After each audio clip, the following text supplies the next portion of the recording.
guys, how's it going? It's Al. It is that time of year. Fanduel, way too early first look for week 1 NFL DFS. We're going to go look at this as time goes on, as you know, the preseason rolls on and there's more injuries, maybe some value opens up. This is not going to be a final lineup. This is just a lineup exercise to go through and kind of see what FanDuel's offering in terms of salaries and see if we can build a tournament lineup in week 1. So let's go. He's a legend.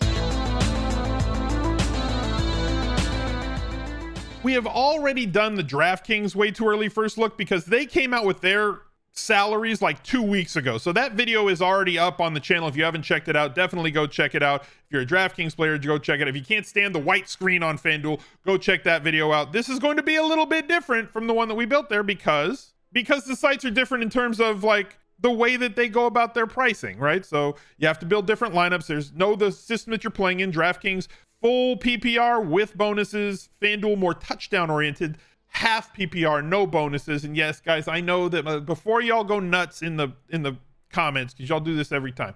Your balance, wow, look at your balance, it's on the screen, nice balance flex. So like, it's not a flex. I have not deposited yet for this football season. The balance is up there. I'm not covering it.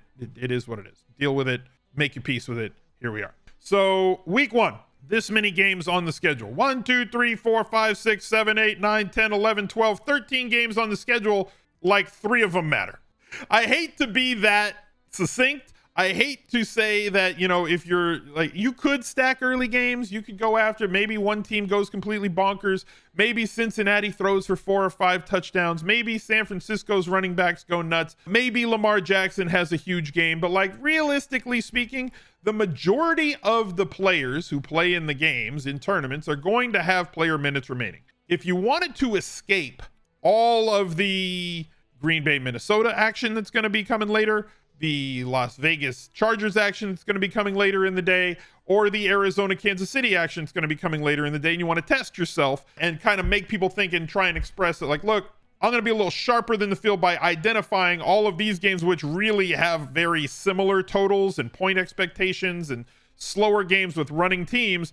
Play early only in week 1. That's a great way to go about it.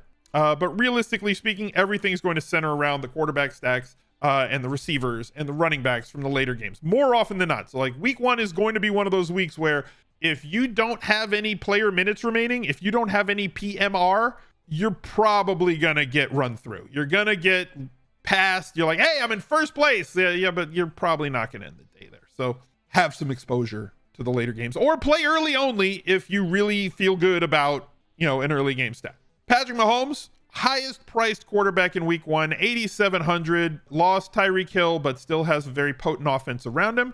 Lamar Jackson going up against Joe Flacco and the New York Jets, who are once again going to be elite. They are 32nd in the league last year in terms of defensive rank, pass rank, rush rank. So if you want to play Lamar Jackson, week 1's a good week to play Lamar Jackson. However, you guys know in tournaments, I am a big proponent of double stacking with my quarterbacks. However, I'm more of a double stacker with my quarterbacks when I have a quarterback who will throw it kind of like they were utilizing Lamar Jackson last year.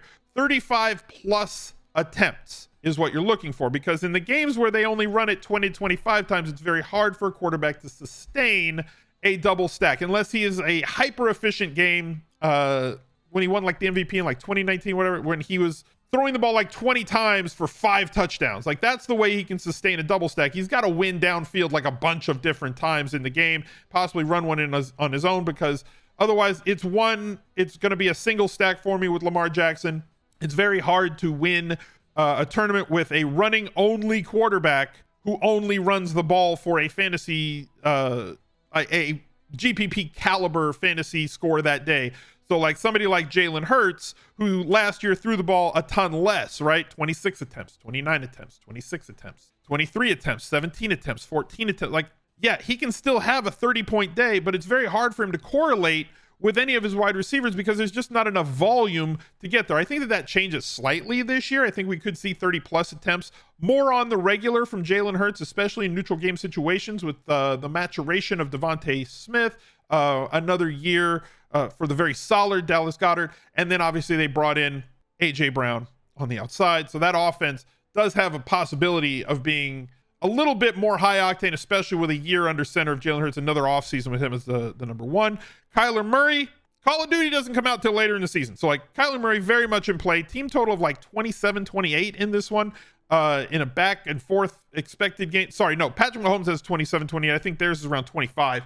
This is another game that could just possibly shoot out, right? Now, no, he does not have his best wide receiver in Nuke Hopkins, but he does have Rondale Moore. He does have the shower narrative in play, as Adam Levitan would say, with Marquise Brown. Zach Ertz has been solid. The ageless one, AJ Green, put together a solid, if unspectacular, season last year.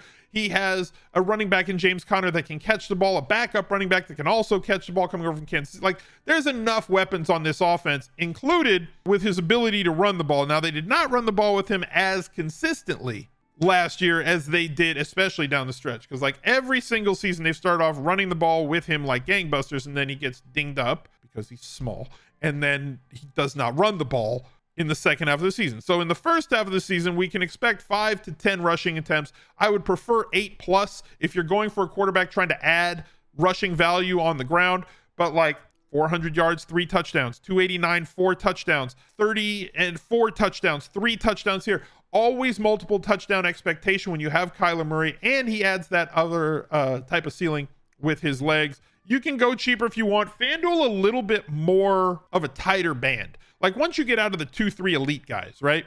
From 7,000 to 8,000, there's typically other players at quarterback, and like you don't really have to reach down here anymore, but you can if you want to, if you really feel like getting spicy. But none of these players have a team total. None of these quarterbacks have with them in week one a team total above 24, and that's really what you wanted to target, is a quarterback with a team total of 24+, as that leads to greater than 25 fantasy points more often than quarterbacks that throw on teams that have a team total of 23 and below. We'll get into that on the stream. We'll get more in depth on that. The one player who does is Matt Ryan, but like they're playing, like it could happen. I think he's a great contrarian play, and I think he's a great contrarian play on DraftKings. He may be the way in tournaments that people go, because Jonathan Taylor's salary is sitting where it should be in week one at 12-2, playing against a very bad Houston team, albeit on the road. Indy, one of the higher favorites on the, they've just got one of the bigger spreads on the week. You do expect 20+ carries out of Jonathan Taylor. If Matt Ryan throws for first half touchdowns, he's probably not going to throw a lot in the second half, as Houston should struggle to keep pace with them. If they do, then Matt Ryan does project to be a very good tournament quarterback. So if I was paying down, Matt Ryan would probably be my preferred week one quarterback. Trevor Lawrence would be another guy that I think that we can get on in tournaments with the possibility of 2 or 3 passing touchdowns. I like the way that they're using Evan Ingram right now in the preseason, as opposed to the way that they've been using him in in New York. I know that everybody hates Evan Ingram, but like he is a pass catcher first and foremost, and like maybe they can unlock him in Jacksonville. We'll see if they can do that. But like we're gonna stick with the premium here. RotoWire has partnered with us again this season. You get a free 2-day trial to RotoWire, all access to everything that they do. Their entire 2022 football draft kit with all this stuff. If you're playing daily fantasy, they have that as well. If you're playing daily fantasy baseball or golf, they have plenty of information there. Or daily fantasy soccer, if that's what floats your boat. Play on a weekend, you get golf, you get baseball, you get preseason fantasy football. This will only exist for 4 weeks. If you're a sports bettor, if you have sports betting in your state, go and check the site out. Help the people that help us here on the channel. Go use the link that's going to be right down below in the pinned comment. It's smizzle.tv/rotowire. Very easy. You get 2 free days. Absolutely nothing is required from you. Go check out the site and support the channels, because Justin Herbert's really good. He's very good at football. He throws for a lot of touchdowns, and we know where the ball is going when it comes out of his hands. And I'm going to get a little spicy here, because you know that we're going to double stack Justin Herbert, right? So taking a look at wide receivers, let's focus on this game. I told you we were going to probably focus on players from these later games for the majority of the core of this lineup. We have Devontae Adams, really solid player. Keelan Allen, more of a DraftKings play than a Fanduel play, because Fanduel is more touchdown oriented and Keenan Allen is more volume oriented. I think that he's going to score more than 6 touchdowns this year, but I don't think he's going to score like 12 to 15 touchdowns this year. They just don't target him enough. Once they get inside the 5, 10, or with end zone targets, the targets that turn most easily into touchdowns. But the difference between Keenan Allen and Mike Williams being 800 in week 1 when both are healthy in a very much a potential shootout situation, Mike Williams seems too cheap at 6,600. I could go real simple and click Devontae Adams, Keenan Allen and fill out this stack, but I'm not going to. I'm going to go with Darren Waller. The Raiders are more expected to utilize him inside the red zone and give him more in-zone targets this year because of how much attention is going to be drawn away from Darren Waller as opposed to the previous 2 seasons with Devontae's on the outside, and like he's been the best wide receiver in the league arguably, so like he's gonna get a lot of attention, which is gonna leave Darren Waller in one-on-one coverage, a massive target around the goal line. I think that he greatly improves on the 2 receiving touchdowns that he had last season. And on FanDuel, you do want to bet on touchdowns, and then I want my double stack, so I'm gonna go with Austin Eckler. Typically I do not match my running backs with my quarterbacks, but if I believe that a running back has an expectation of getting 15+% of the market share of targets from the quarterback, and I do have Austin Eckler probably getting greater than 15% of Justin Herbert's targets, I think that he is one player that I will break the rules on. If you did not watch my video on how to use the Fantasy Labs Optimizer, you should go check that out. I talk about all the rules that I put into the Labs Optimizer. There'll be a link right up there in the top right-hand corner of the screen that you can click to take you to that one if you have not. Bookmark it, open another tab, watch it later. It talks about how I build these lineups using an optimizer when I'm doing mass multi-entry as opposed to just hand building. And I get into when and why or which teams I'm considering using a running back with a stack with the quarterback, because both can eat, especially when they're as involved in the passing game as somebody like Austin Eckler is. Now let's get to a secondary stack. So we already mentioned this game. Why don't we go to this game? We talked about it a little bit. Look at how cheap the wide receivers are. Kyler Murray and Patrick Mahomes. One of the 3 highest totaled games on the day. Massive possibility that any one of these 3 games turn into a ridiculous shootout. There's no DeAndre Hopkins. He's out with a suspension. Juju Smith-Schuster is the #1 outside target for the Kansas City Chiefs. Their #1 target getter in terms of target market share, in my opinion, is going to be Travis Kelce. He's 8,000. At running back, James Conner is going to get the lion's share. Right now, CEH is the lead running back, 5,800. If you wanted to click him for value, fine. I know that the camp darling has been Isaiah Pacheco, sitting at 4,500, the absolute bare minimum on the site. If you wanted to go with one, I would go with CEH if CEH gets injured and Ronald Jones gets released, and that leaves Isaiah Pacheco as the starting running back. Every single person on FanDuel is going to click that right there. That's a free square. If Pacheco's the starting running back, I don't expect him to be the starting running back, barring injury to Edwards-Helaire. But Brown and Juju Smith-Schuster are way too cheap. You want to get a little spicy with Rondale Moore? If you have an expectation they're going to throw him the ball past the line of scrimmage this season, let's hope that they throw him the ball. Like, he's too good to just throw it for him to have negative air yards in games. Stop it with the horizontal. It's maddening that they don't get him the ball beyond the line of scrimmage. Positive air yards would be a positive thing. But Juju Smith-Schuster, 20+% of his targets, of Patrick Mahomes' targets, give me him. Marquise Brown, big splash ability, showed last year that he can command 8 targets. 8, 9, 14, 8, 10, 13, 12, 14. And I can already read the comments. I'm recording the video and I can read the comments. Aren't you worried about Marquise Brown dropping the ball? No, I don't worry about drops. If you drop a football, it means that you got separation, that you got open, and that your quarterback threw you the ball. That is the most important thing when it comes to wide receivers. Deonte Johnson was somebody that last season people were like, well, why are you drafting Deonte Johnson there? Aren't you worried that he's going to drop the football? He had a lot of drops last year. What about OBJ? He drops the football a lot. He gets open a lot. They throw him the ball a lot.